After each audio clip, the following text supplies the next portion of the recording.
It is Sunday morning after the final fight camp finished in Brentwood, Essex. This week, I'm delighted to be joined by Sean Bastow from the BTR Boxing Podcast and of ESBRboxing.com. Sean, how are you? Good, yeah. Thanks for having me on. It's been a while since anyone's probably seen or heard of me on ESBR's channel. Just I suppose for anybody that's not aware, I'm very focused on this podcast at the moment. So but it's great to be back on. It's great to be talking about some of the current affairs with boxing, and obviously fight camp over the past few weeks has had its ups and downs, and I'm sure we'll go through that today with this review of the final one.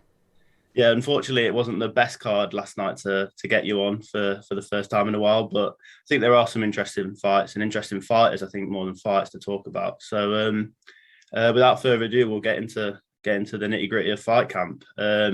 Firstly, as we always do on these review shows, we're going to give you the performance of the night. Sean, who took your pick for performance of the night? Well, the easiest pick would have been to go with Joe Cordina, but I think for me, the way Buatsi performed, which we'll discuss, is the one that really caught my eye overall out of the whole card. Yeah, I think I'm probably more in the Joe Cordina. I do understand the Buatsi. I think it is between those two. I think the rest of the card, everyone kind of performed how we expected, but I think you would have been struggled to find someone who would have predicted a first round Joe Cordina knockout in 52 seconds. I do think Joe Cordina maybe has been a bit lost of those elite prospects. I think he's one. I know in his last fight, he goes into details about why it wasn't probably the best performance, but I think he needed a performance like this. And I think now everyone is back onto Joe Cordina and seeing just how good he is.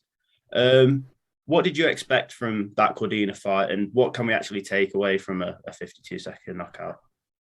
You can't really take a lot away from the fact that it was a 52-second knockout. I think the outstanding thing for me was the accuracy and the speed of his punches, and his opponent, Joshua Hernandez, just didn't get anything in there at all. He wasn't able to I don't even know if he threw any punches or if he landed anything at all. I've not checked the punch stats, but it just looked like he was a bit of a deer in the headlights. And when Mike Costello was talking about him when he was coming into the ring, they were saying, like, Tony Sims has mentioned that, his record is deceptive, but then the way Joe Cordina blew him away last night, you kind of wouldn't have thought so. But that's probably credit and testament to Joe Cordina, and like you pointed out about issues in his previous fights, the hand injury and the subsequent surgery appears to have really given him the confidence to go in there and throw that shot, which is possibly what's been missing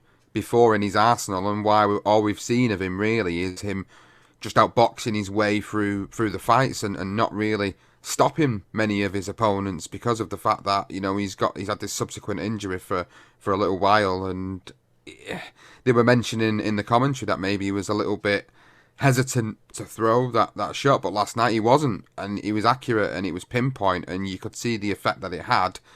That, and the fact that obviously he's moved down in weight as well from lightweight to super featherweight.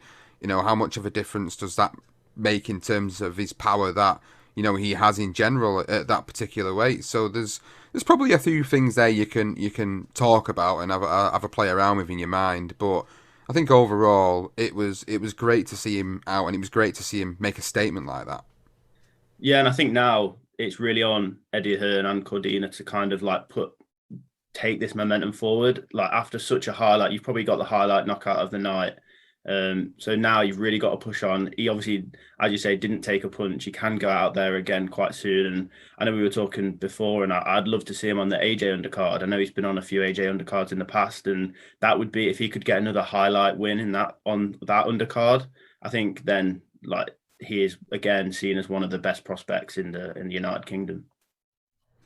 I think as much as we want to see them step up every fight, I think in this instance, because he's been out and he's not been able to fight as much as he's wanted to, I think you're right. I think the activity would be great for him. Yes, if he fights on Joshua Usyk, he might not fight somebody that you expected him to fight, and it might, on paper, be a bit of a blowout. But it's the activity that's key. And if he can go in there and he can get that opportunity on that card, and they do put him on it, and he gets another good win, another good performance, then you can seriously start talking about, who's next for him. Remember, he's moved down, so now the opportunities in their eyes, in Hearn's and in Cordina's eyes, are a lot more lucrative in this division than they are in the lightweight division, given the landscape of the lightweight division at the moment. So I think, yeah, Joshua Usyk undercard, can he get a fight on that? If he does, it'll probably be, like, I think it'll be a blowout win for him. I think it'll be another good performance for him, and I think that's when we can seriously start talking about him again in the regard of, who can he fight, who can they put him in with now that pushes him for a world title. Yeah, and I hope there is some build up to that fight. I think this fight got a bit lost with it only being announced last weekend, that Cordina would actually be on the card. I do hope if he is on, let's say he's on the AJ Usyk undercard, it's a fight that gets announced in the next few weeks, and there can be that build up and that hype built around Joe Cordina again.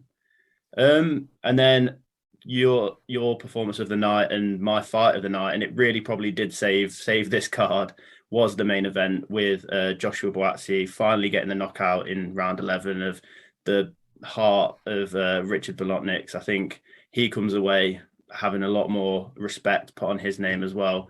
He has had some really good wins, but this just lasted in there with Buatsi throwing back, even after getting knocked down in the sixth. I think Bolotniks had one of the most impressive performances on the card, even with the knockout, even with getting knocked out. What did you make of the main event? It was good. It was a good fight. It was a fight where everybody was saying it. The cliche saying of this was his acid test, and yeah, it was. I think there were some that were differing in opinion with that. They were saying, "Oh no, it's not his acid test," but it was. It was a test for him. You think of the run of form that Bolotniks had been on, beating Stephen Ward in one round, beating Hosea Burton, all these like heavyweight prospects that we've got in the UK and Ireland, and yet he beat both of them and he won the Golden Contract tournament. And then he comes in with this big fight against Buatsi, and for the first half of the fight, I felt like he looked very, very dangerous. I think the first or second round he caught Buatsi with a great shot, and it seemed to momentarily sort of stun Buatsi for the first time I've seen in his professional career. So that was a question that I think was answered just a little bit last night. Was can Buatsi take a punch? And I think the answer is he's shown he can. And I looked on social media last night after the fight, and people were saying, no, he can't take a punch. It's obvious he's chinny, but how can you say that? For me, how can you say that? He did take quite a few punches in that fight. That's the only sort of criticism I would say about Buatsi last night, was that he probably took a few more than what he needed to. But I suppose when you are moving up in the class and the level of opponent, it's going to happen. It is going to happen. He's going to have to be prepared to take punches to be able to get his punches off sometimes. But I think he used his advantages, his physical advantages, really, really well. I think the jab was very key last night. One thing that Virgil Hunter mentioned many times in the corner in between rounds was make sure you use that jab, jab, jab, jab. And he constantly used that phrase. And Buatsi did. He did listen to him. He got back to the jab when he was going off on a bit of a tangent in the fight. He did get back to the jab when Hunter had him do that. And I think that was one thing I picked up on with Buatsi, is since that move to Virgil Hunter, the experience that Hunter's brought to Buatsi's game, and the skills and the difference in his fighting level, I think for me was really key. And it shown last night. It shown that he's ready to move on for these other opponents that are floating around at the light heavyweight division before essentially he moves on to challenge for a title. Yeah, and I think just on that Virgil Hunter point, he came in at a place in Buatsi's career where he'd just come off that win against Marco Kalic, and that was probably the worst performance of his career. Obviously, he had that injury in that fight, and that did play a massive part. He did get the win, but I think he probably did need that direction, and bringing in someone like Virgil Hunter just has, I think you can see it in the way, but he just looks like a more professional, just a more composed fighter now. And he always had the skills, but now you really see a more mature fighter. And I think that's just going to keep progressing the more he stays with Virgil Hunter. And I know that division, we were speaking about it last night, that division, there's so many fights you could make. I just hope that we do see some of those fights, because there is always in boxing the chance that they go missing and we maybe see them five years down the line when no one wants to see them anymore. If you were Eddie Hearn right now, which fight would you be looking at for Joshua Buatsi? That's a tough one, that. And I mean, I know we was discussing this on messages last night. It's sort of in preparation for the show, really. And I think there was plenty of names that we were throwing around there. I think we've got to kind of think about what's realistic at this point. The one thing they want to do is take him to America, and they want to give more exposure to Buatsi in America. So, having listened to some of the interviews after our conversation last night, I think it's probably wise that they look for a top 10 rated American fighter that's already got a name over there, or is already well known on the cards from over there. Someone like a Sullivan Barrera, or a Marcus Brown, or even a Badu Jack. I think, these are huge steps up for him, but these are the types of step ups that he needs. The one domestic name that I think we was discussing quite a lot last night was Callum Johnson, and I think a lot of people feel like Callum Johnson might actually be able to hurt Buatsi based on the Bolotniks fight last night, and he might actually be able to be the one that upsets the apple cart a little bit. But I think I'd like to see the Johnson fight, but I think realistically, if you're Eddie Hearn, you're the promoter, you want to get more of exposure in America for Buatsi, you're going to take him over there and you're going to try and find a top 10 or possibly a top 15 rated contender who's got a name over there, that can sell tickets, that will also put more of a stamp on Buatsi's resume. And I think for me, a few of them names that I've mentioned there would be, they'd be bigger tests for him. They'd be really tough fights for him. But I think these are the types of fights that he needs, really, if he's going to challenge for the world title. And I think these are the types of fights that he needs to really show if he is everything people think he is. Yeah, you mentioned my pick there, and it would be Marcus Brown. I think that would be the perfect in between fight. I know he is now mandatory for Dimitri Bivol, but if you're Eddie Hearn, you're keeping him far away from Dimitri Bivol for at least the next one or two fights. I think Marcus Brown's got the resume. He's got the win over Badu Jack, who you mentioned as well. His loss to Jean Pascal, and he's come back from a win after that loss to Jean Pascal. I think he's a decent sized name in America. I think maybe as a co-main event in one of the DAZN America cards, I think that could really help Buatsi. I think Buatsi would win that fight as well. But I also do think that the Callum Johnson fight will be made. I think it's the easiest fight to make for Matchroom.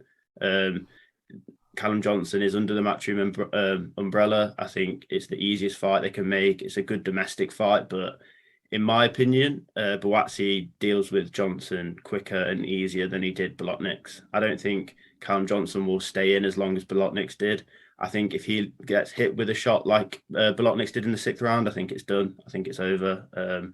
I just think it will be it's kind of sad that it will be a bigger win for Buatsi if he does finish Johnson, because it kind of takes a bit away from last night. But I do see why they would make that fight, because in Britain it's a pretty big fight, to be honest. In the lightweight division, it's probably one of the bigger domestic fights you could make in the light heavyweight division. But I would, like you say, I'd like to see Buatsi go over to America. I'd like to see him in a big fight, like you say, against the top 10 US light heavyweight, because we talk about the light heavyweight division in the UK being good, but it's actually pretty good in America as well. I know they're a bit more aging, a lot of the fighters like Badu Jack and Marcus Brown, but we've seen Matchroom do it a number of times, taking young fighters over to America, putting them up against an older, more established American fighter, and really making their name in the US can be a really big thing. And I think doing that with Buatsi would be something that would be really good, and just build a bit for that Bivol fight as well. Get Bivol sitting ringside if that is the fight. Build the hype for that fight, because that is probably the biggest fight you can make in the division right now. But I just think Buatsi right now, where he is, I think you could kill his career if you do give him that fight now, because where do you go from there? We saw it in the Anthony Yard fight. Anthony Yard was going to be the biggest star in the light heavyweight division. Maybe took on Lyndon Arthur a few two fights early, and now is anyone really taking him too seriously anymore as one of the main contenders in the division? I don't think they are. So I think Eddie Hearn's got to be careful with Buatsi. I think the talent is there, but like you say, a few more fights before that Bivol fight, and I think we will have a really big star on our hands. I think maybe I need to be corrected if I'm wrong. I think I mentioned maybe he was mandatory for the WBA against Bivol. It Mm, could quite possibly be the WBO against Joe Smith Jr. I mm, think I did read somewhere this morning that I think that possibly could be the route that they're going down. If that's the case, then Joe Smith Jr. That brings us a completely different conversation, really, because we're talking about if it was mandatory for Bivol, and yeah, he needs one or two more fights definitely. But mm. Joe Smith Jr., could you see him going in there straight away now after that win over Bolotniks? I think more people would favour him to go in there and beat, the weaker champion of the division, which arguably what people say Joe Smith Jr. is. Yeah. If it was Joe Smith Jr. and if he is mandatory for the WBO, then I think maybe one more fight in America to get his name known to the American fans, then Joe Smith Jr. would be, I think, the ideal route for him to go down. I wouldn't be as hesitant in wanting to have a few more fights before putting him in if it was Bivol. But for Joe Smith Jr., it's a different kettle of fish, really. I mean, he's a great fighter, don't get me wrong, but he's a fighter that is beatable and a fighter that has been beaten and a fighter that I think is probably a little bit more tailor made for Buatsi. So there is that possibility there that if I've got it slightly incorrect with which governing body is mandatory with, then maybe that does open up a different conversation. So I suppose throwing it back to you then, Sam, if it's the WBO he's mandatory with, what would you do then instead of taking him, down a certain route? Would you want to see the Callum Johnson fight then, or would you want to see him then just maybe get that exposure in America, then go straight in for Joe Smith? I'd still want to see one more fight before that fight. I think it won't hurt him. I think if anything, it'll only make him a bigger name and a bigger star and adds to that world title fight. I think if you put him in a world title fight next, even if it's a world title that you could win, and I presume he'd probably be the favorite for that fight. I still think you have to. There's a bigger fight for Buatsi out there. I think Joe Smith Jr. is not the biggest name. I think there's domestic light heavyweights and American light heavyweights who hold a bigger name and who could really project Buatsi onto that next level than Joe Smith Jr. I think that fight would be to only win the world title, only win the world title. But I don't think you're really projecting his name out there, especially to the more casual fans, as maybe some of these other fights like your Callum Johnsons, your Baddy Jacks, your Marcus Browns, even your Kovalevs is another one which I heard last night, which again a bigger name than Joe Smith, to be honest, because of what he's done in the division. So I would like to see him in one more fight before that, if not to make him ready for that fight, because I think he could win that fight already, to kind of get his name out there and promote him a bit more. Yeah, I think that'd be the logical step, wouldn't it? I think at the end of the day, they need as much exposure as possible in America because that's essentially where he'll try and take him and he'll try and have the fight. I think if he fights for a world title, I think if it's Joe Smith Jr., it's more than likely going to be over there in America. Whereas if it was, say, Bivol's already been over here and obviously fought Craig Richards. So I think it's more likely that he'd then possibly try and bring him back over here again. But no, I think there's a lot to take away from the performance last night. I think it was very good performance from him. I think it was very controlled, very calm, very precise in moments throughout the fight, and can't take anything away from Bolotniks because he had the guts and the heart of a warrior, and he was dangerous in moments in the fight, and he was still dangerous later on in the fight. I think it was just as the fight got on through its course, I think it was good to see Buatsi going past 7 rounds for the first time in his career, and it was good to see him going the distance and showing that he still had that power even later on in the fight to be able to hurt an opponent and stop an opponent the way he did. And yeah, I think Bolotniks was probably a little bit exhausted at that point, but don't take away anything from the Buatsi power. And I think that was quite evident last night that he can carry that all the way to the end of a fight, which I think will see him in good stead as he steps up even further in opposition. Yeah, and I think, to be honest, I think probably one of the biggest winners from this card, which is weird, is like I mentioned earlier, Bolotniks. I think he was so underrated going into this fight. I know he won as you mentioned, the golden contract, which gave him the opportunity to fight Buatsi. And he's put in some really good performances like Stephen Ward, Serge Michel, but he still seemed to be underrated and everyone thought Buatsi would blow him away. And I think he's actually probably come away from this fight with more fans than he left. I don't know, just to get knocked down in that fashion in the sixth and then win the seventh round is just shows what kind of fighter he is. And I would like to see him on big cards again in the future, because I think he deserves it after that performance. I think, as you mentioned, he was exactly the kind of fight Buatsi needed at this point in his career. And he showed heart, and he actually showed skill as well. It wasn't like he was just a punch bag there as well and just could last the 11 rounds. He actually hurt Buatsi, and he actually did cause some damage himself, which I think not many people, especially the more casual fans who didn't really know much about Bolotniks, really expected. Yeah, I agree. I think we've got to give credit to Bolotniks, like you've said, and it'd be good to see him again get another opportunity, because at the end of the day, he's not getting any younger. He's going to be looking for good paydays, and I think good paydays are going to come in the form of other light heavyweights that Eddie Hearn has, or possibly even Frank Warren might even decide to look at Lyndon Arthur or Anthony Yard, the winner of that against Bolotniks. It's good. It gave him more credit. I agree. I think it gave him more credit than what people were giving him, because you initially look at his record before the fight and he had 5 losses already on there, but his recent form indicated that records don't mean nothing. And records really didn't mean nothing last night, because you wouldn't have thought he had 5 losses, because he hurt Buatsi early on. He was very game throughout the fight, and he gave him a few puzzles to solve, and I think Buatsi solved them, and he solved them pretty well, and it was a good fight overall. Yes, it definitely saved the card, because obviously there's a lot of other critical comments to make about some of the earlier fights, not because of the fighters themselves, but more so the way the fights went down as a whole. But yeah, very happy with that. Really good fight. Really good to see Buatsi coming over a great test, and looking forward to seeing what happens next for him. Yeah, and I think you've transitioned us quite nicely to look at the rest of the card there. And I think one of the fighters who came away with maybe the most criticism, whether that's fair or not, social media will decide, but I think that might be Michael Mckinson. He obviously picked up the 10-round unanimous decision victory. What did you make of Mckinson's performance? Obviously, it was pretty unanimous. I think he pretty much won every round, and he boxed really well, but I know there was a lot of criticism for the way he fought on social media.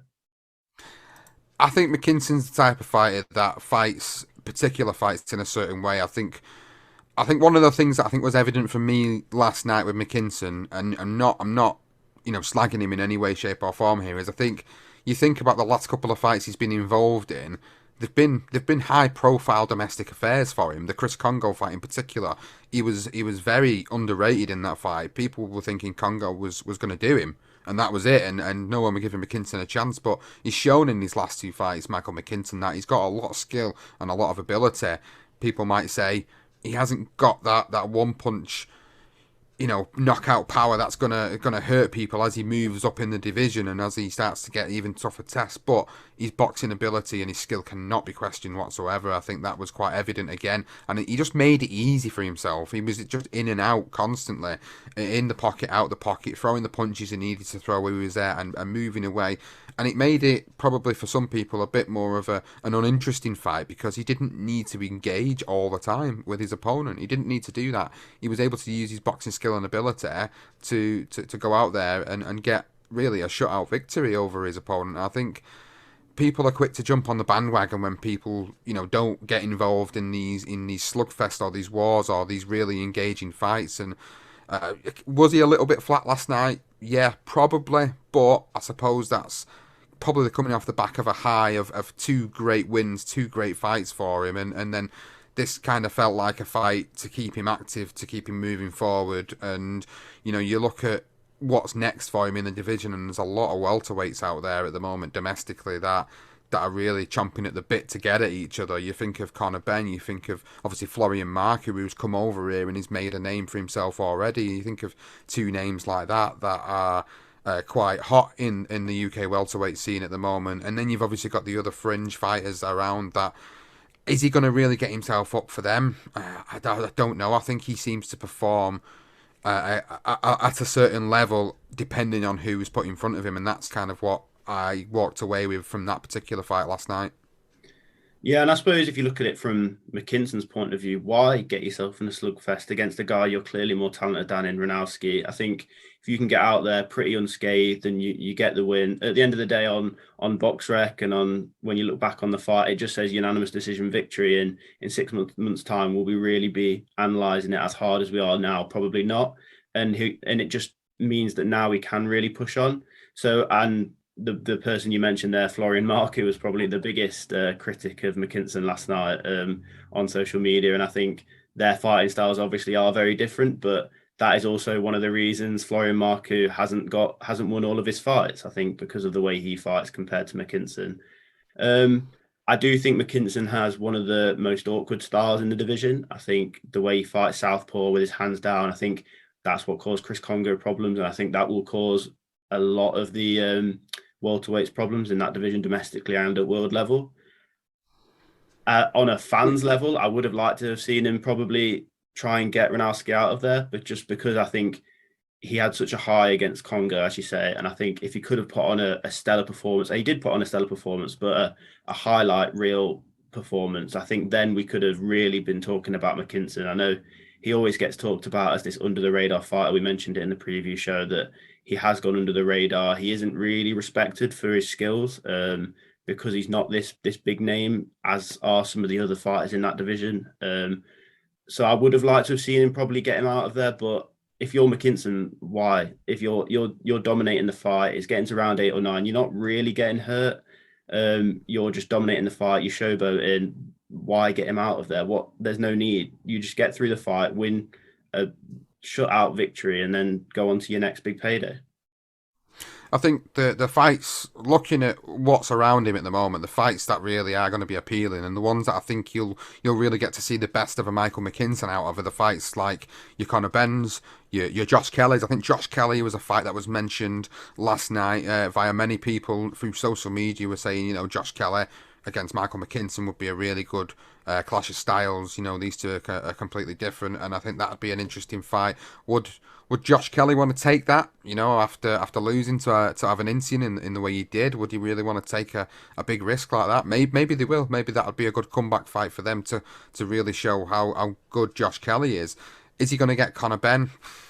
I can't see that happening. I think Conor Benn is a little bit further ahead in his career, commercial wise than what Mckinson is, and obviously it is about money, a lot of it. So I think a lot of it will come down to what's going to sell on a potential pay-per-view in the future, what's going to sell on a card.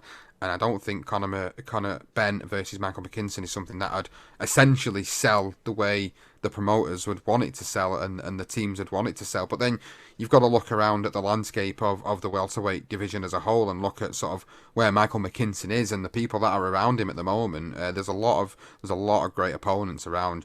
You think of the domestic guys that I've just mentioned, the guys that are fighting here in the UK predominantly at the moment. If he wasn't to get a fight against any of them next, then you start looking at the rankings and you start looking at who's above him, and then you start talking about big names that have already got their respected fan bases in America. You start looking at Josecito Lopez, Jesse Vargas, obviously David Avanician. There's something that could be a potential future fight for him. Nobody seems to want to go near Avanician, so there's a lot of big names around Michael Mckinson, and I think it's going to take a high-profile fight again for people to really appreciate, how good of a fighter he really is. And I think last night, you can't be overly critical of him. I think it was what it was. He got the victory. That's what he needed to do. Now he moves on in his career. Now he's with Hearn. Hearn needs to deliver him a good fight. Yeah, and I think I've got 2 points. 2 points here. I think the first one is I think he will become one of the most avoided boxers in the welterweight in the world scene. I think he needs to get himself into a mandatory position because there's no way any of these top level guys are going to take a Michael Mckinson fight on a voluntary. It's too risky, and that's why I don't think you'll see the Conor Benn fight unless Conor Benn wins a world title and then Mckinson becomes mandatory.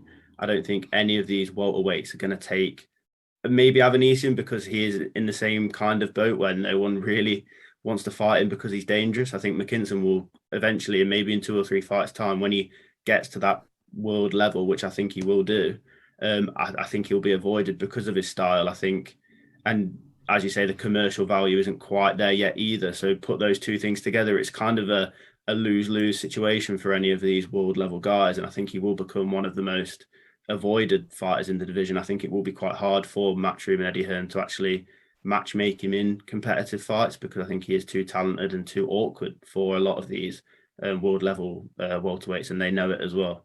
And I think my second point I think we talk about Mckinson's commercial value a lot, and I do wonder whether if he'd have been with Matchroom this whole time, whether or at least a predominantly amount of more of his career, we'd be talking much more about how good Michael Mckinson is all the time instead of just recently. I know I'm quite overly critical of Queensbury and BT, but I think if you compare what just the short amount of time he's been with Matchroom and the time he was with BT, he was fighting decent fighters on BT. He looked very good on BT, but he hadn't made that step up until he'd moved to Matchroom, and I do wonder whether he potentially lost a bit of his commercial career, not his actual boxing career, because he's still got good wins. He still is the fighter he is now, but whether he would have been a more commercial fighter had he been with Matchroom from the start. I think he's just been under promoted. I think that's the word you're looking for, really, when it comes down to his transition over to Matchroom and obviously signing with Matchroom after getting his victories previously. I think you're very right in what you're saying. I think the commercial value aspect of it is a huge part of the sport, as we know today. And I think, why are these top guys going to want to take a fight against a guy who they don't really know who he is? He's got a great record, yeah, but commercial value wise, what has he brought to the table? And it's nothing against Michael Mckinson. This is, I'm not slating him whatsoever. I think he's been under promoted previously, and I think that's the issue. He's not been sort of put out there as the fighter that he is, and now, like you said, the difference in him being with Matchroom and the cards that he's been on, now people are starting to really appreciate him as a fighter. There's people that are now talking about him like they've been watching him his whole career, when in reality they've probably only been watching him for the past 2 or 3 fights.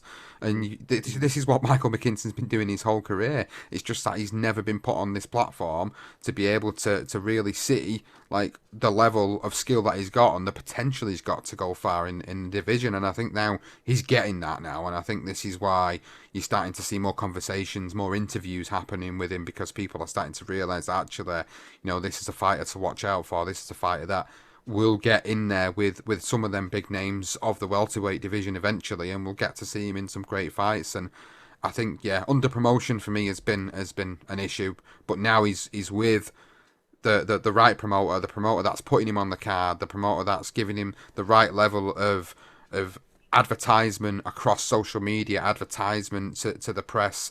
And this is what he needs. I think next, though, I think for me, he needs a good name. He needs a respectable name. And Rigondeaux, he was a respectable name, but again, commercial value. He needs to fight somebody that people are very much aware of. The people that only say watch boxing for certain fighters, they're the people that you need to be targeting to get Mckinson's name out there, because they, you want to look at them and go, oh look, Michael Mckinson's fighting this weekend. They're the types of audiences that you want to be going for, because they're the people that are going to end up eventually paying for the pay-per-view if he sits on like an Anthony Joshua undercard or a Dillian White undercard. And these are the types of things that need to happen with him. I think they are happening. I do think they are happening. I think we've seen that. It's been really evidenced over the past year for him, but under promotion for me, Sam, is the biggest thing that's really sort of let down Michael Mckinson's commercial side of his career and his commercial value. But let's not take nothing away from him. He's a brilliant fighter, and I think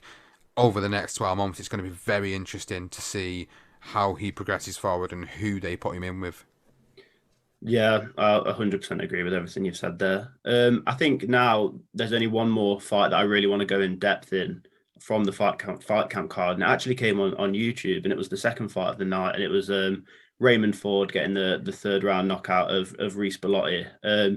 Myself and Paul spoke on the preview show on Tuesday about how this was probably our favourite fight on the card, and I think my biggest frustration of this whole card was the fact that it was on at 6 p.m. I think this could have easily been in that middle of the card. I think that the card needed this fight, and it got lost because of where it was. I think there were so many questions going into that fight, especially after Raymond Ford getting the draw in his last fight. I think Reece Belotti, being the name he is in the UK, is a well-respected fighter, and I think there were so many questions going into this fight that made it such an intriguing fight. I think it was one of those fights where you don't really expect it. I think no one really expected Raymond Ford, Reece Belotti, but it was, when it was made, it made sense. And to have it at 6 p.m. on YouTube, I think just did not do it justice at all. I think it lost a bit of the win from Raymond Ford. I think people could have been talking about that fight a lot more, and I think it kind of got lost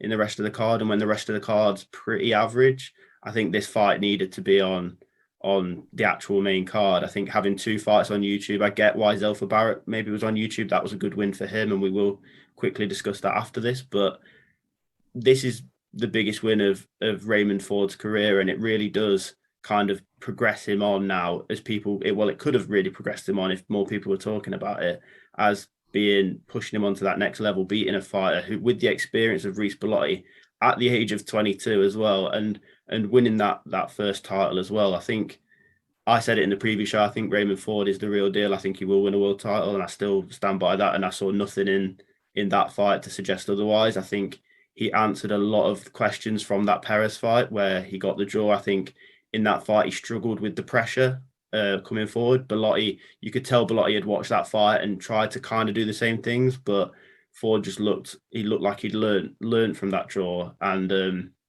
really showed a much more mature performance. And to get Reece Belotti out there in 3 rounds, I think was arguably the performance of the night as well. I think Raymond Ford is an absolute talent. I agree. I think he's got the potential to be a future world champion. In terms of the decision to put it on very early on, and I was very surprised myself, to be honest with you. I thought that would be a fight that, potentially they would stick on the main card. But I suppose because of the fights that they did put on the main card, there were lots of sort of stories behind why they put certain fights on the main card. And I think if you look at the card itself, you've got to think about who could you have pushed off that main card and put this fight on there. I think it's quite difficult when you look at it like that. Would you have moved the Cash Farouk fight to that slot instead? And I think no, you wouldn't, because Castillo obviously had the story behind his background and being deaf and being mute and being a boxer that not many of us had seen compete before, and I think that's a story, and that's why they've stuck him on that card. You think about Joe Cordina, Michael Mckinson on the card as well. It was hard. I can understand kind of why they've done it. It was not great for Raymond Ford, because of course that would have been a great highlight KO on his record being shown to a lot of people who were watching it at that time. Most people will have probably caught it on the Facebook highlights clip and on the Twitter highlights clip, which is a shame really, because it was a good performance from him. I think I was really impressed with Raymond Ford. Like you say, there was a lot of questions being raised after his draw with Perez in his last fight, and I think he answered pretty much all of them for this particular fight. I've got to be honest though, Sam, I feel a little bit sorry for Reece Belotti now, because, before this fight last night, in his last 6 fights, he'd lost 4 of them. Yeah, he'd lost 3 by decision and 1 by KO, and it kind of feels like, they're turning him into a bit of a matchroom journeyman now. And it's sad to say it like that, but that's the interpretation I'm getting from Reece Belotti's career now, and I'm not saying he's not dedicated to his sport, because I do believe he is, but I think, you look at the fights he's been involved in before this fight. He'd lost to Jordan Gill, he'd lost to Francesco Grandelli, he'd got a win previous to that, he'd lost to Ryan Walsh, he'd lost to Ryan Doyle. I think, you look at the level that Reece Belotti's at now, and I think he's very much like a gatekeeper for these up-and-coming prospects like the Raymond Fords that they want to bring over and they want to showcase, these young American talents. And unfortunately, I think that's kind of where they've put Reece Belotti's career now, and I hope maybe he does kind of recover from this bad form that he's on at the moment. Now you look at his last 7 fights and he's lost 5 times. It doesn't look great, to be honest with you. It really doesn't. But take nothing away from Raymond Ford, of course, he looked great, and you can't stop a guy who's on his way up to the top. And I think it's going to be really good to see where his career goes, and hopefully the next time he's put on a card, he's put on a more prominent slot, and people are able to see, how good of a fighter he really is and what he looks to be. Yeah, I do think he's probably I know Eddie Hearn's got his little stable of up-and-coming American fighters, and I think he's gone under the radar a little bit because of that draw, but I still think he is the most talented out of all of them. Still at 22, like I say, to put on a performance like that, I think he showed his class, and I think we will see. And you talk about Eddie Hearn bringing him here to put on a showcase and bring him to the UK fans, but how many UK fans watched him? Like 10, 20,000, if that. Whereas if he'd have been on the main card, you're looking at considerably higher. So it just felt a bit of a waste in a way. Why put him on this card when there were slots on other fight camps when fights went off, and I feel like it could have just been for Raymond Ford and for Reece Belotti. Put some respect on Reece Belotti's name and put him. He deserves to be on the main card for what he's done in the past. Maybe not in the last 7 fights, but he's still been in most of those fights, as you say, were competitive, and he still is that big name in UK boxing. I think it's a bit disrespectful to put Reece Belotti on the YouTube card, and for Raymond Ford as well. If you are talking him up as being the fighter that he will be, then he shouldn't be on the YouTube card. I think it's and the card needed it. I think it's all right to say that in hindsight because of some of the fights that were on the main card, but the card did need that kind of performance and that kind of fight, and that was the one fight where you would have expected fireworks even before the card kicked off. So I think that was probably one of the more frustrating aspects of last night. But again, a good win for Raymond Ford, and hopefully we'll see him out again not in the not too distant future. So just quickly, a quick rundown of the rest of the card. We won't go too in depth into the 3 other fights. Firstly, on the YouTube card as well, you had Zelfa Barrett getting the 4th round KO. A good performance. I think there's not much more to really say about that. What did you make of Barrett?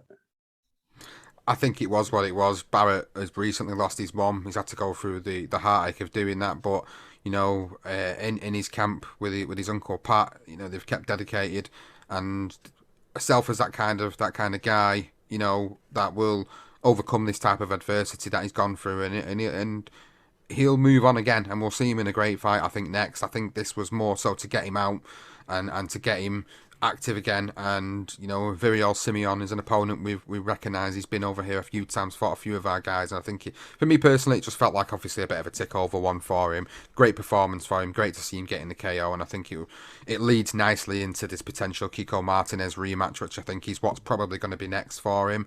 So that's what really we're going to be vying for with Barrett. So I was happy. It's good to see him out, good to see him get the win. Look forward to hopefully seeing that Martinez rematch. Yeah, completely agree. And then obviously the first fight of the main card was Cash Fruit getting the unanimous decision victory.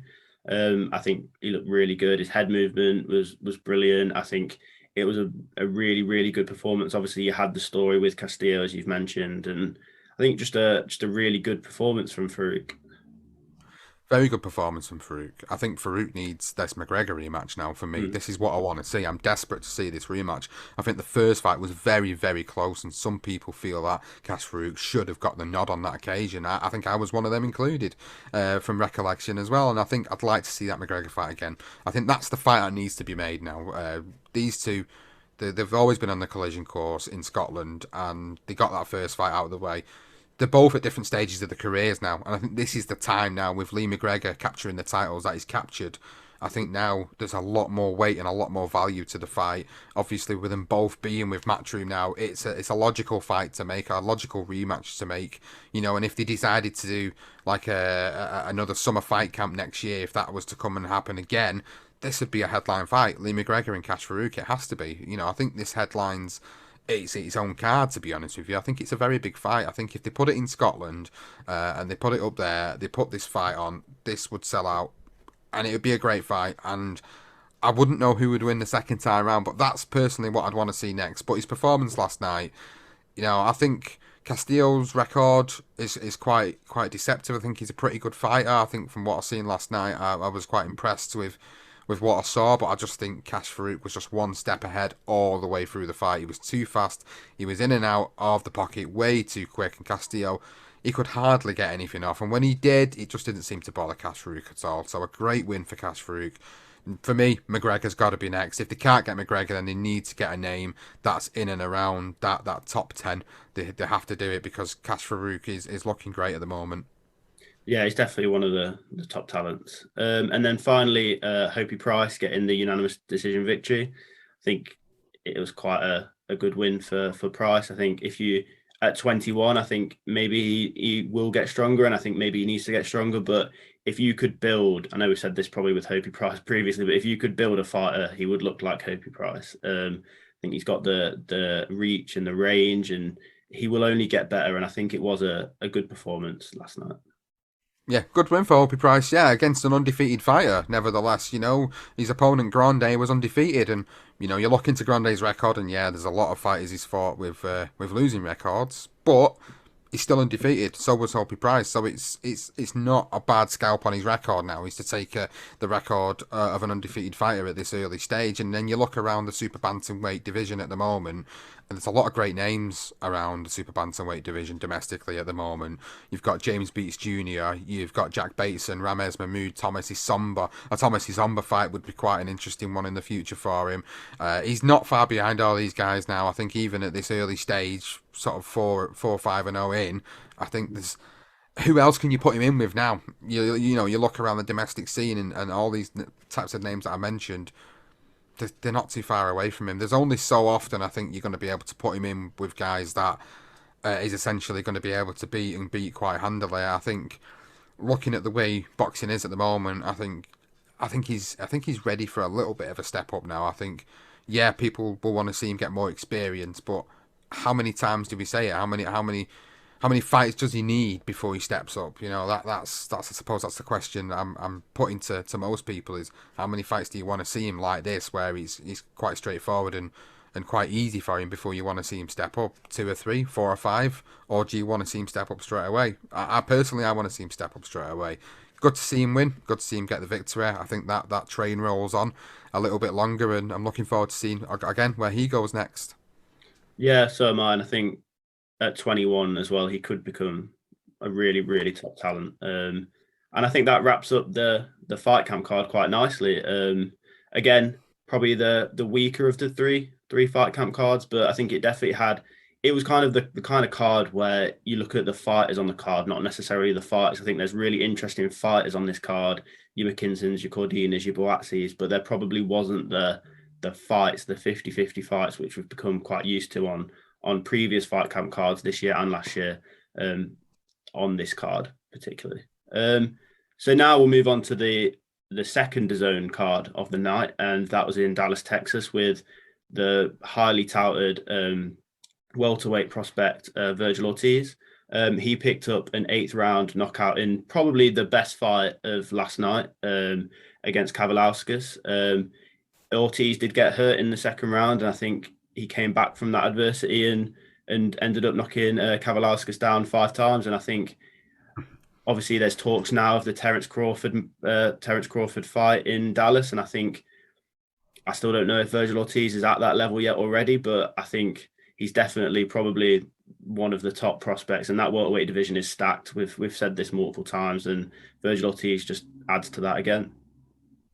Yeah, I totally agree with you, Sam. I think on the point of him being ready for Terence Crawford, I'd agree. I don't think he is.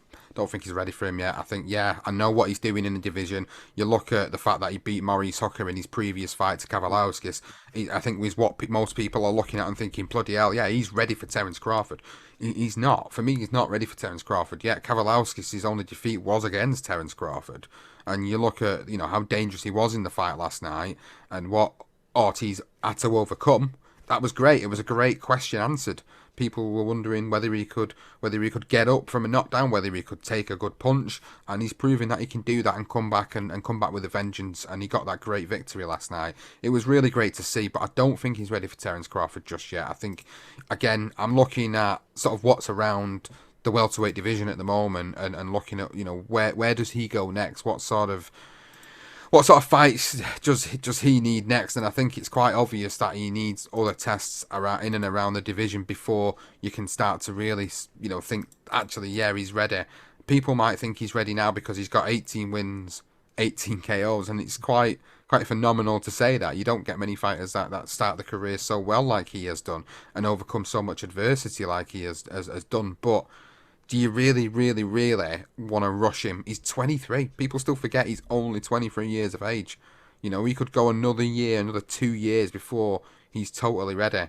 But then I start to think about Teofimo Lopez and think about, look at his age and look at who he defeated.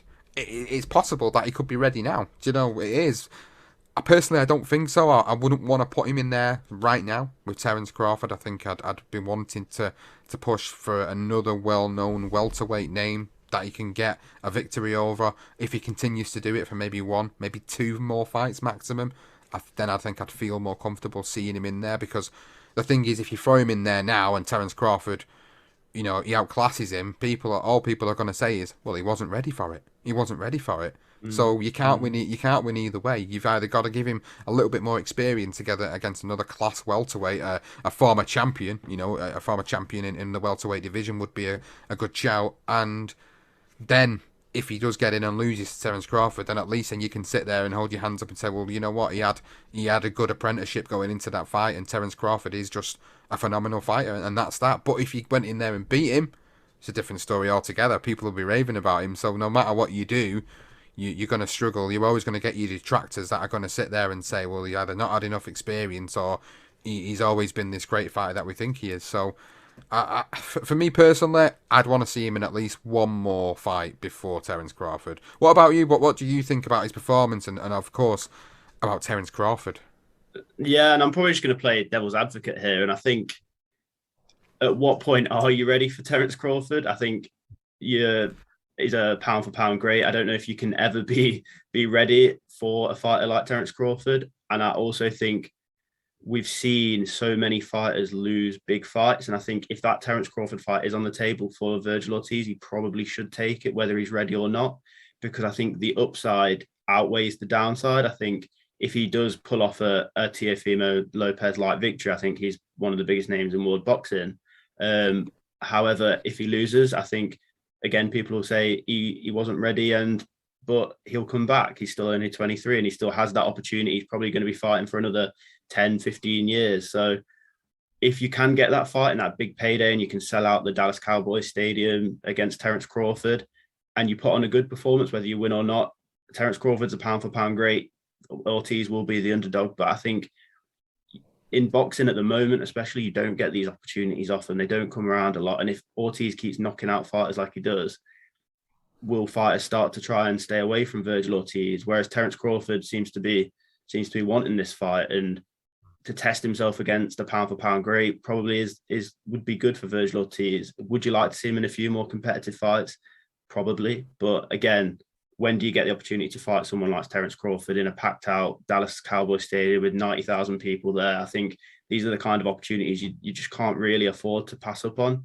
I think it makes less sense for Terence Crawford, actually. I think Virgil Ortiz is very talented. I think we've seen that 18 fights, 18 KOs, and especially in the last two with Hooker and Kavalauskas. I think people forget Kavalauskas was quite highly touted coming through and with Top Rank, and he dealt with him. I know he had a bit of a problem in the second round last night, but after that he showed his class and he showed his power, and to knock him down 5 times and finally get the stoppage showed he is at that world level. I think for Crawford, it probably actually makes less sense. I know it sounds strange, but if Crawford beats him, everyone goes, he's 23, he's only young. Of course you were going to beat him. If he loses, it's a Lomachenko-like loss, and everyone's going, oh, why did he take this Virgil Ortiz fight? So I actually think there's more to lose for Terence Crawford in a strange roundabout way. Yeah, I think I agree. I think like you're selling it to me quite well, because I think the person I think about, Sam, when I think about like the way you've put it there, is I think about Canelo and how young Canelo was when he fought Floyd Mayweather. Yeah, And he got that one loss on his you got that one loss on his record against Floyd Mayweather, but look what he's done since Floyd Mayweather. Yeah, that's actually a really good comparison. Actually, yeah, as it shows, even if you do get that loss early on, I know boxers nowadays want to keep their O for as long as possible, but if you do get that loss and it is to a pound for pound great, it actually doesn't derail your career as much as you might think. I think if you'd have lost last night, I think that does put a dent in his career a little bit against someone who's not as well known like Kavalauskas. But there's no shame in losing to Terence Crawford. I think people were talking about the Errol Spence Crawford fight, and that's a 50-50 fight, and look how good Errol Spence is. So yeah, I think that's the great comparison. Is I don't know if he will become the level that Canelo is now and the star Canelo is, but that does show, and that career trajectory does show that you can lose to a fighter like Floyd, like Terence, and you're not derailed. You carry on, you rebuild, and you can go again. And I think that is actually the perfect comparison. I think that's where he's at. I think this is like what you're saying to me here is that, you think it'd be more of a risk for Terence and he's got more to lose than it would be for Virgil Ortiz. You're right. You're very right in saying that, because if he lost that fight, he could come back and be the next Canelo. He could take over Canelo's mantelpiece as the biggest star in world boxing. That could quite easily happen, or he could do what Tiafimo's done against Vasyl Lomachenko, and he could beat him, and then he could become one of the biggest stars in boxing. Yeah. I think now you've put it like that to me, and now we talk about the Canelo comparison against his early fight against Mayweather. I think why not? Like, I kind of think you've won me over. Why not? There's nothing major for him to lose. If he loses to Terence Crawford, people will say, right, he wasn't totally ready for him. Yeah. And then in 5 years' time, when he's 28, 29, he could be the superstar of boxing that everybody is already sort of saying he's becoming. So, yeah, I don't think he's in a no lose situation here. I don't think he loses anything either way. If he lost, I think if anything, it rises his stock. He becomes better as time goes on. So yeah, I'm definitely sold on that. I think, and obviously, whilst the welterweight division is a bit up in the air, obviously next weekend we've got Pacquiao versus Ugas, when we were supposed to have Pacquiao versus Spence Jr. Spence is now out. Who else is there for Crawford to go and fight? He could fight Sean Porter, he could fight Danny Garcia, Mikey Garcia. Do we want to see these really? Be honest, no, we don't. We want to see Crawford in these big fights, and this is probably the next big fight for him. Yeah, definitely. And the other fight last night in America, which, if you'd have watched the preview show, you'd have seen me probably say it's the fight of the year, and I don't think I could have been more wrong. I think. Obviously, the Casemiro beat Guillermo Rigondeaux by split decision. I think it had the billing and it had the hype to be the most underrated fight of the year, and it could have had fireworks. And I think, obviously, if anyone's seen the fight, it was a stinker. It was an absolute ball fest. In part due to Casemiro, I think. I know he got the win, so. He got the wins against a legend in Rigondeaux, but the way he won, I didn't think he won personally. I think that 117, 111 scorecard is dreadful. I know I said to you that it was actually nice that you were going to come on here today and not have a problem on a scorecard. All yesterday in fight camp, there were no issues on scorecards. Obviously, the Virgil Ortiz fight ended in KO, and it would have been nice to not be talking about judges for 1 week on this show, but here we are again talking about a judge, and to have it 117, 111, I think it's just mad. I think Brian Campbell, who is an analyst on CBS, put it quite well. I think the rules state it has to be effective aggression. Just walking forward doesn't win you a round. And I think the judges saw Casemiro walk forward and gave him the rounds, whereas actually neither fighter should have won. In reality, if they could have both lost, they should have both lost. But Casemiro wasn't effective. Yes, he walked forward, but Rigondeaux was the guy hitting the counter punches, getting out of the way, putting on that defensive display. It's not the nicest fighter in the world to watch. He never has been, though. I don't know what people expected. And on the preview show, I said I thought Casemiro would come with a bit more to knock him out. He is this bantamweight with 21 KOs. You expect him to come with a little more aggression. And then Casemiro would have looked better, I think. Because he probably would have put on the same performance, but Casemiro would have been a lot more aggressive and actually looked a bit more threatening. However, we had the fight where Casemiro he landed one good shot in the second round and maybe one in around the eighth. But apart from that, Rigondeaux actually probably landed the better shots, and I know he was disappointed.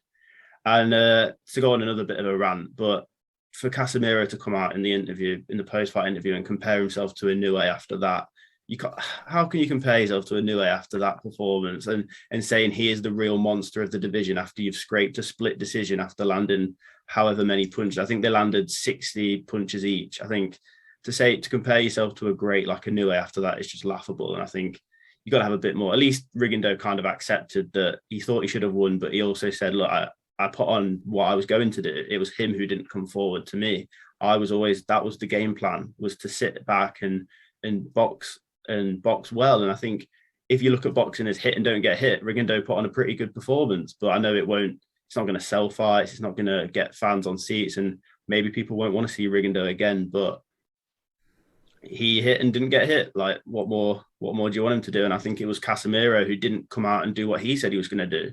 He pushed the pace, but not effectively at all. it was a very boring fight. Let's be honest. You Yeah, know, we wanted this fight to go in a way where we would see Rigondeaux on the back foot, but the a really effective pressure coming from Casemiro, where hopefully you might have saw the best of Rigondeaux out of that. That's the fight mm, I was hoping for. I was hoping that Casemiro would come, really put it on him to the point where Rigondeaux, you're getting to see the best of this Cuban legend. That's what I was really hoping for. We didn't get that last night, unfortunately. There was no effective aggression really from Casemiro, walking forward in straight lines against a guy who's so slick, so elusive, even at the age of 40. You're not going to be able to do that, and you've got to really get on his chest, and he wasn't able to do that, and partly because of obviously Rigondeaux's movement and his footwork and the way he was going around the ring, he was making it hard for Casemiro, I think, to get near him, but in the same sense, he wasn't throwing enough. So I mm, think, if anything, I think Rigondeaux probably lost that fight. He gave that fight to Casemiro because he didn't put enough out there. There wasn't enough output from the pair of them in that whole fight, to be honest with you. And I think you put it right. I think effectively both of them didn't deserve to win the fight. I don't know what the judge Robert Hoyle was watching that particular night, because 117, 111 for Casemiro is pretty ludicrous and pretty poor, to be honest with you, because I think you know how do you score a round in which not many punches are being thrown? Then do you score it on effective aggression? Well, what do you class as effective aggression? I mean, that's the Casemiro question, didn't isn't show a it? lot of that. Yeah, exactly. Well, he wasn't showing a lot of that last night, and was Rigondeaux throwing enough? Probably not, and that's probably what lost him the fight. To be honest with you, but I think when I look at the cards this morning again and I reflect on them, I look at it and I think, what's the most logical card that came out of that last night? And for me, it's probably the 115, 113 card, but I probably would have given it to Casemiro, but I would have given him 115, 113. I think it was because of how lackluster it was. I think it was probably quite close in that regard in terms of the way they've scored the rounds. But I think it's disappointing, and I think Casemiro, he didn't do himself any favours coming out and comparing himself to Inoue or telling people that he's better than Inoue. I think on that performance, you can't really make that comparison at this point. Yes, obviously we've seen what he's done in his previous fights. He's a monster. He is a monster, and that's what they call Inoue. But you know, having that fight, I think, was always going to be difficult for Casemiro, and I think Rigondeaux, it was his fight to lose, and I think he lost it because he wasn't effective enough. He wasn't doing enough in the fight, and I think if that would have been Rigondeaux with more output, I think we would have been talking about a different fight today. I think we would have been talking about a more decisive victory. I think we would have been talking about Manny Pacquiao and Floyd Mayweather from 2015. We would have been talking that kind of performance where Pacquiao was just trying to get at Mayweather but just couldn't land. Mayweather was just so effective and so elusive, and I think that's what we would have been talking about. But the judges obviously felt differently about that fight, but the guys didn't really do themselves any favours because they weren't enough thrown, they weren't enough effective aggressiveness from Casemiro, and it just kind of leads me to it's like deflating a balloon a little bit. It's like a little bit of deflation's gone out of that balloon that is Casemiro, and I think for his next fight, to get the fans back over again, he's going to have to go in there, have a big fight, and he's going to have to get another spectacular KO to his highlight reel, because that's the only way fans are going to sit there and go, actually, it was just a one-off. He had a bad night at the office, whatever you want to say about it. But overall, it wasn't an entertaining fight to watch. I think Rigondeaux could have done more. He could have won the fight quite easily with the way he was getting around the ring and making it harder for Casemiro, but he didn't do enough. So it's yeah, we're quite critical about it, and rightly so. And I think it's only really what they do next in their careers that'll make a difference now, I think. Yeah, and I think probably the most frustrating part for me is in the lead up to this fight, I was looking at, we have a great fight here, and whoever wins, there's a big fight for them. If Rigondeaux won, he probably would have been in with Inoue. If Casemiro won, he'd have probably got Donaire.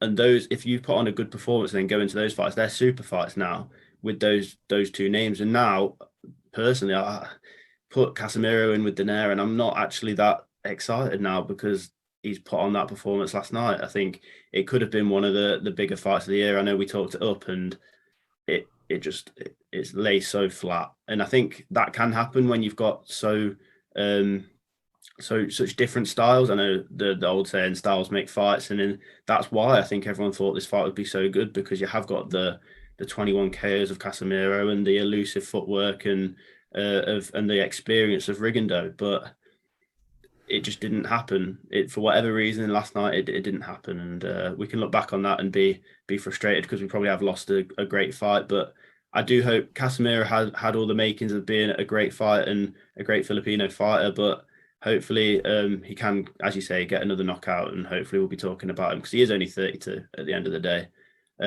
My biggest peeve as well was, if you can't cut off the ring to a 40-year-old Rigondeaux, you're going to struggle in that division, especially in that division. It's all right saying he ran away, but that's on you then to cut the ring, make the ring smaller, and get your shots off. It didn't. He just walked in, like you say, walked in straight lines forward, and a fighter like Rigondeaux is just going to eat that up all day. I don't know what more you could have expected from Rigondeaux. Maybe a bit more output, but he never said he was going to do that. He did what he said. At the end of the day, it was Casemiro who didn't put the pressure on. But at the end of the day, he got the win. Hopefully, I think we will see Rigondeaux again. I don't think he'll want to go out on that performance. And it's kind of sad we're talking about Rigondeaux's 2 losses of his career. Obviously, the Lomachenko fight, which was a worse performance than that in the way he lost. And then last night, obviously, was the ball fest that it was. So I think that's all the cards, breaking down all those 3 cards. I think it's been quite a long one. So I hope everyone's enjoyed. Make sure to check out the BTR Boxing Podcast. We'll put the link in the description for yourself, Sean. Some great content on there. Some great, especially if you're into the history of boxing. I know there's some great Sonny Liston, some great Muhammad Ali content on there as well. So if you are into the more history side of boxing, the BTR Boxing Podcast is a great place to go and check out some of that kind of content. Thank you again, Sean, for joining us on this Sunday morning. Sorry again, we're talking about not the best card and not the best fight, and I wish it was more exciting for yourself, but we hope to have you on again in the future, and thank you. Thank you. It's been a pleasure. Really enjoyed being back on ESBR Boxing's YouTube channel. It's been a while. I've enjoyed it. It wasn't the greatest of nights, but I appreciate it, and thanks very much, Sam. Yeah, hopefully we'll see you again on here soon. Guys, make sure to subscribe. Obviously, we put out about 3 videos a week now, previewing every fight. We'll be previewing Pacquiao's fight this weekend on Tuesday with Paul Kelly again. So thank you guys, and see you later.